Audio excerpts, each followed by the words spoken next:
Progressive United engineers অ্যাসোসিয়েশনের দ্বিতীয় বছর আমাদের বর্ধমান জেলা সম্মেলন থাকে না।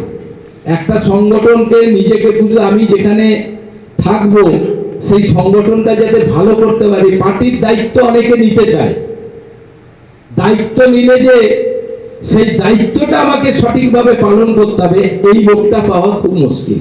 আমাকে সবাই বলবে পদ দাও, সবাইকে বড় বড় জায়গা দাও, কিন্তু পদ নিয়ে সেই পদটাকে যে আমাদের সঠিকভাবে কাজ করতে হবে সে সময় কেউ করে না।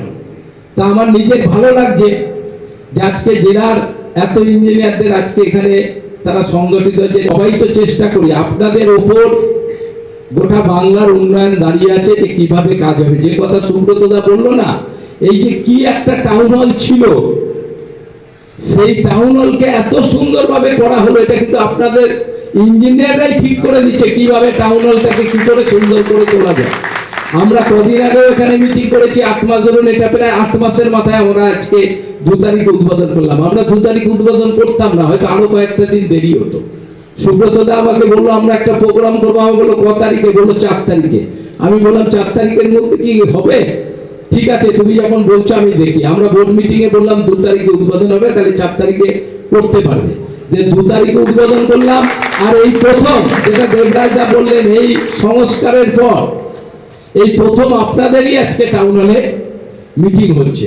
আর এটা আমাদের কাছে খুবই ভালো ব্যাপার যে আমরা করছি বিসি রোডের ব্যাপারটা নিয়ে। মানে আমার নিজের, আমাদের একটা সাংবাদিক এখনো বেঁচে আছে, সবাই জানে, নবান্নে থাকে আমাদের শ্যামল বাবু, যিনি আমাদের বর্ধমানের লোক কিন্তু এখন কলকাতাতেই থাকে নবান্নেতে। আমাকে সেদিন বিধানসভায় জড়িয়ে ধরে আমাকে বলছে, খোকন আমার আজ থেকে 40 বছরের কথা একটা মনে পড়ে গেছে। আমি 40 বছর আগে এক সিপিএম এর নেতাকে বলেছিলাম যে আপনারা এই বিসি রোডটাকে একটু চওড়া করে ঠিক করে দেন। তখন সে আমাকে বলছিল আপনি তো সেই কুকুরের লেজটা সোজা করার মতো কথা বলছেন। আর সেই লোকটা আজকে জীবিত নাই, মারা গেছে সিপিএম এর সেই লোকটা। কিন্তু 40 বছর আগের কথা আমার মনে পড়ছে। আর আজকে তুমি সেই বিসি রোড করজনদের থেকে উত্তর ফটক পর্যন্ত চওড়া করে তুমি দেখিয়ে দিলে যে কাজ যদি করার ইচ্ছা থাকে তাহলে কাজ করা যায়। কেউ ভাবতে পারে না যে বিসি রোডকে আমরা এত বড় চওড়া করে আমাদের নিয়ে যাচ্ছি। আমাদের উত্তর ফটক থেকে ড্রেন হচ্ছে 2 পাশে, আমাদের পিচের কাজও 3 দিন ধরে শুরু হয়ে গেছে। লাইটের আমাদের তার, ড্রেনের গাদি আমরা তার ফেলে দিচ্ছি। যে আমাদের আশা বিধানসভা নির্বাচনের আগে আমি বিসি রোড কমপ্লিট করে ফেলতে পারবো, কারণ আমরা কন্ট্রাক্টরদের খুব চাপ দিয়েছি যারা টেন্ডার পেয়েছে। আমি চীনে দেখি সমুদ্রের ওপর ব্রিজ হচ্ছে, আমি দাঁড়িয়ে দাঁড়িয়ে দেখি। আর আমি আমার পৌরসভার ইঞ্জিনিয়ারদের বলি এই ছোট একটা বাঁকার ওপর ব্রিজ হবে, তাতে তোমরা বলছো কিভাবে করব, কিভাবে হবে বুঝতে পারছি না। তাহলে আমরা কত পিছিয়ে আছি দেখেছো। আমি চীনে একটা জায়গায় হোটেলে রয়েছে, হঠাৎ করে রাত্রিবেলায় দেখলাম 2টো গাড়ি এলো। আমি আর আমার বন্ধু 3 টাকা থেকে নামলাম, নেমে রাস্তায় দাঁড়ালাম। দাঁড়িয়ে দেখছি পিচের রাস্তা ঠিক করছে। কি করছে? একটা মেশিন নিয়ে এসে যেই জায়গাটুকু নষ্ট হয়েছে সেই জায়গাটাকে কেটে বাদ দিয়ে দিল। তারপরে আর একটা গাড়ি এসে সেই জায়গাটাকে ঘিরে দিল। মানে যে জায়গাটা খারাপ হয়েছে সেই জায়গাটা দিয়ে একটা দড়ি টেনে দিয়ে গেল। সকালবেলায় আবার সেই জায়গায় দেখছি দড়ি সরিয়ে দিয়ে তার উপর থেকে গাড়ি যাচ্ছে।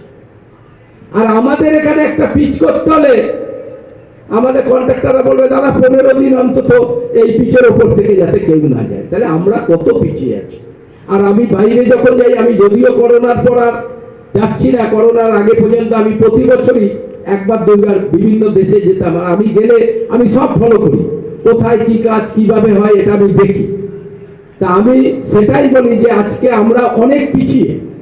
আর আমরা পিছিয়ে শুধু এটা ব্যাপার বললেই হবে না, অর্থনৈতিক একটা বিরাট ব্যাপার।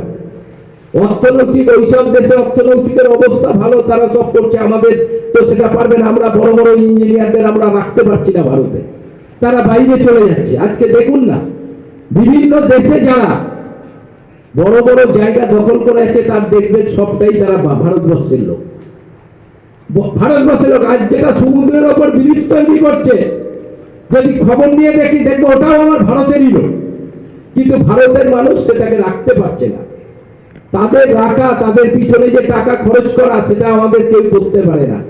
তাই ভালো ভালো ইঞ্জিনিয়াররা ভারত ছেড়ে অন্য দেশে চলে যায়। বাংলার ভালো ভালো ইঞ্জিনিয়াররাও আবার অনেক জায়গায় কাজে যায়।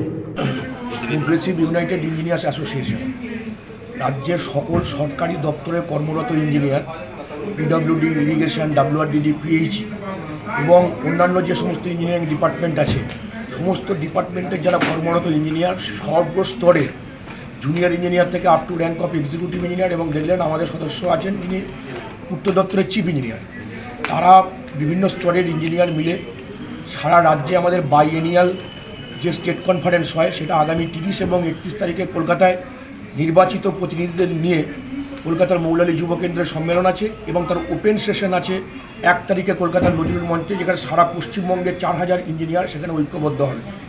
তাকে সামনে রেখে আমাদের 23টা জেলাতেই জেলা সম্মেলনগুলো চলছে। আজকে 19তম জেলা হিসাবে বর্ধমান জেলার সম্মেলন চলছে, এবং আমি রাজ্য সভাপতি হিসাবে 16টি জেলায় আমি অ্যাটেন্ড করেছি। এবং বর্ধমান যেহেতু কর্ম এবং জন্মসূত্রে বর্ধমান আমার নিজের জেলা, এবং বর্ধমান জেলাতে আমি সাধারণ সদস্য এবং রাজ্য সভাপতি হিসাবেও আমি আজকে এখানে উপস্থিত হয়েছি। এবং এই আমাদের জেলা সম্মেলন সারা দিনব্যাপী চলছে। এখানে বিভিন্ন ইউনিটের আমাদের যে শুধুমাত্র তো একটা জায়গা থেকে মনিটরিং হয় না, 5টা ইউনিটে বিভক্ত, কাটোয়া, কান্না, বর্ধমান সাউথ, বর্ধমান সমস্ত ইউনিট সেক্রেটারি যারা আছেন সেখানে ইউনিটের সম্মেলন হয়েছে। ইউনিট সম্মেলনের পর থেকে তাদের যে দাবি দেওয়া ইউনিট থেকে উঠে এসছে সেগুলো আজকে সারা দিনব্যাপী সেটা পর্যালোচনা হবে। এবং বিগত 2 বছরের যে কমিটি তারা যেভাবে সার্বিক প্রচেষ্টা করে জেলার মেম্বারশিপ সংখ্যা বৃদ্ধি করেছে, এখনও একটি ডিপার্টমেন্ট PHE ডিপার্টমেন্টের পুরো সদস্যকে আমরা ঐক্যবদ্ধ করতে পারিনি। বাকি সবকটা ভার্টিক্যাল ডিপার্টমেন্টের ইঞ্জিনিয়াররা আমরা ঐক্যবদ্ধ হয়েছি।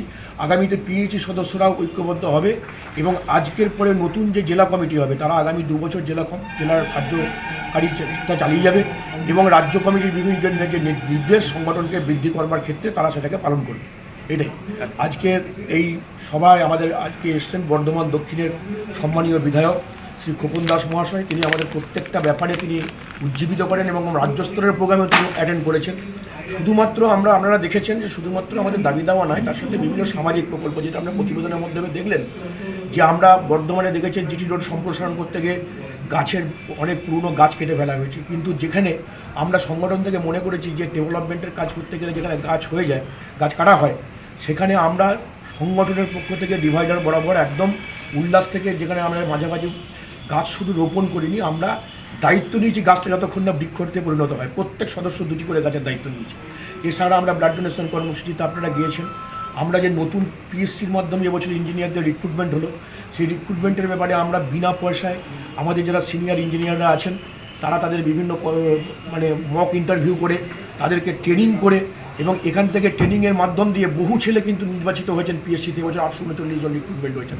পূর্ব বর্ধমান জেলাতেই 21 জন জয়েন করেছেন নতুন, এবং এরা কিন্তু আমাদের এই ট্রেনিংয়ের ফলে উপকৃত হয়েছেন। শুধুমাত্র দাবি দেওয়া নয়, পরবর্তী জেনারেশনকেও যাতে আমরা আমাদের মূল স্রোতে আনতে পারি সেই ব্যাপারে আমরা সদা সচেষ্ট।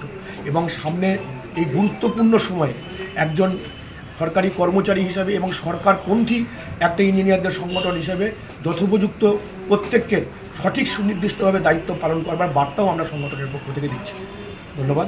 এবং আমাদের মধ্যে কিছুক্ষণের মধ্যে উপস্থিত হবেন আমাদের মাননীয় মন্ত্রী পশ্চিমবঙ্গ সরকারের শ্রী স্বপন দেবনাথ মহাশয়। তিনি একটা মোহনপুরের রাস্তা উদ্বোধন করছেন, তারপরে হয়তো তিনি আসবেন। এছাড়া আমাদের পশ্চিমবঙ্গ রাজ্য সরকারি কর্মচারী ফেডারেশনের নেতৃত্ব, ভাতৃপ্রতিম সংগঠনের নেতৃত্ব, তারাও কিন্তু এর মধ্যে উপস্থিত হবেন সহযোগী সংগঠন হিসেবে। ধন্যবাদ।